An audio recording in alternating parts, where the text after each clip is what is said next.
This is Real News Media TV, coverage you can trust. Please like, share, subscribe, and hit the notification bell. Select all for daily news updates. Security vehicle robbed of more than $20 million in Kingston. A security vehicle carrying tens of millions of dollars was robbed by gunmen while it was stranded on a road in eastern Kingston. The news understands that armed robbers made off with more than $20 million after ambushing the Beryllium Security Company vehicle after it reportedly developed mechanical problems along Jackson Road in Rollington Town.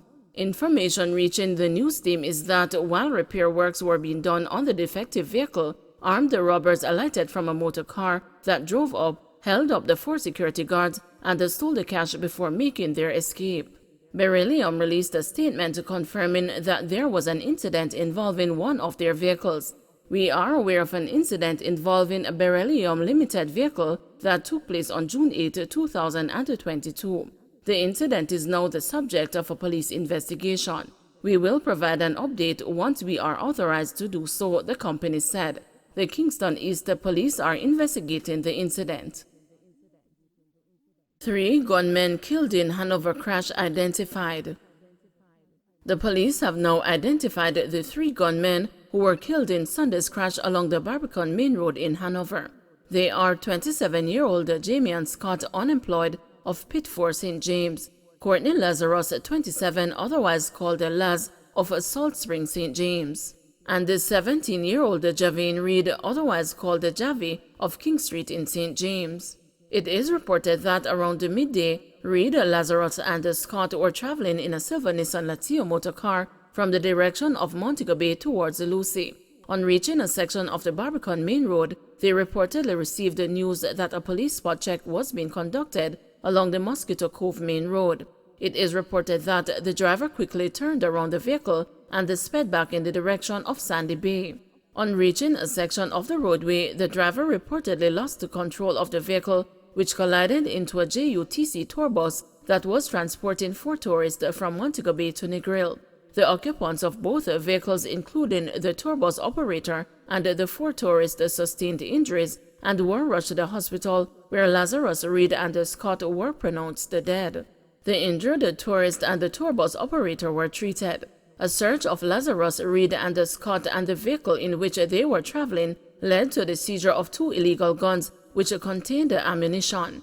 The police indicated that it has been revealed that Lazarus was charged with murder and in a separate case of shooting. He was out on bail in both cases. Call for owners of stolen vehicles to come forward. Members of the public who had a Suzuki Vitara motor vehicle stolen are being asked to contact the police's Counter-Terrorism and Organized Crime Investigation Branch. The police indicated that cops recovered 2 Suzuki Vitara motor vehicles, one red and the other black. The models of the vehicles are between 2008 and 2014. C-Talk can be contacted at 876-922-2373 or 876-922-7322. No festival song competition due to poor entries. The Jamaica Festival Song Competition will not be a part of this year's 60th Independence celebrations due to poor entries. Minister of Culture and Entertainment Olivia Babsy-Grange today indicated that the panel established to select a finalist advised that it was unable to choose 10 suitable songs from the entries despite extending the deadline. We received 123 entries, much less than previous years. Under the circumstances, the Jamaica Cultural Development Commission will refund all entry fees in the amount of $123,000, said Grange. I have instructed that we ramp up our Jamaica Festival song workshops over the 12 months now that COVID-19 restrictions have been lifted to ensure that the competition returns next year with much improved entries, she said during her contribution to the sectorial debate in the Houses of Parliament this afternoon. Grange said the disappointment comes after a period of tremendous growth in the competition, which has seen the finalists each year of the last 2 years appearing on several music streaming services across the world.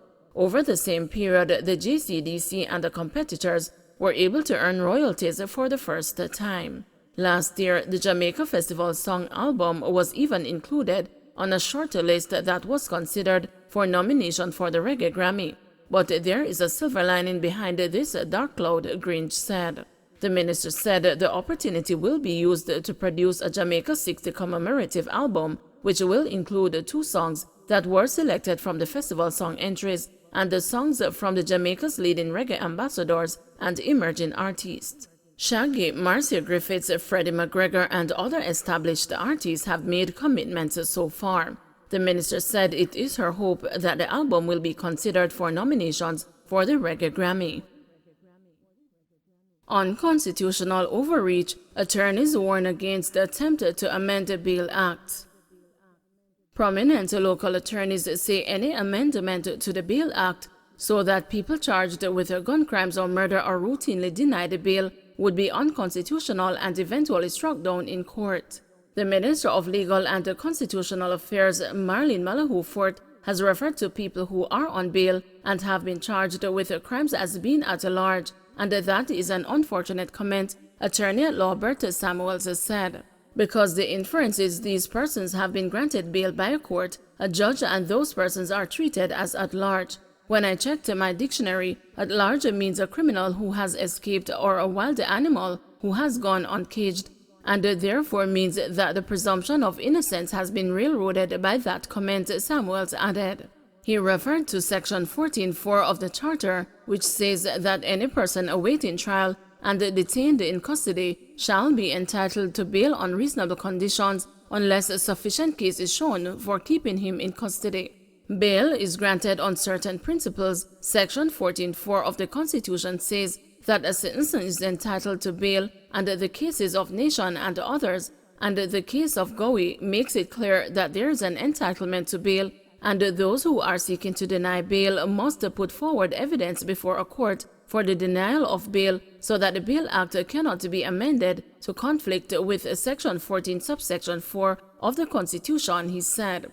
Samuels said an amended Bail Act would be an exercise in futility. Every time they tinker with the Bail Act, a constitutional court has struck it down because you cannot get around the Section 14 subsection 4 that says a person is entitled to bail, Samuels said. On Tuesday, Minister Marlene Malahoo Fort served a notice that people charged with certain crimes will be denied bail under amended Bail Act as she made her contribution to the sectorial debate in the House of Representatives. A new Bail Act is coming. I wanted to table it today, but we are revisiting the wording of some clauses, she said.